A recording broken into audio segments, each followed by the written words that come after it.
Hindi po ba excuse lang ang micro-cheating sa cheating talaga? Yeah. Parang gano'n.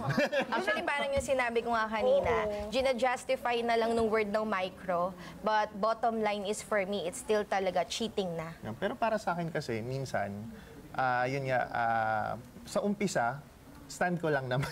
Sa umpisa, pwede namang hindi eh. Sabi na ka, I love it. Pwede namang hindi. Nakuha ka na naman sa Pwede na, pag nagpakita kayo ng appreciation sa tao, o kaya nag-greet ka, pwedeng hindi. Pero I think, pag, halimbawa, sinitanong mo na ako, pero ginagawa ko pa rin, or you express na, bakit mo yan mini-message without having to explain it, dapat titigilan ko na. Yun. Dati hindi eh. Parang, pa ako, na naiinis pa ako kapag ginaganon niya ako. Ano naman, parang ganun lang. Pero nung later on, na syempre, na mas na-absorb ko na okay, mas importante sa akin yung say ng wife ko. Na I need to stop it kasi hindi okay sa kanya, regardless for any reason. Amen to that. Yes.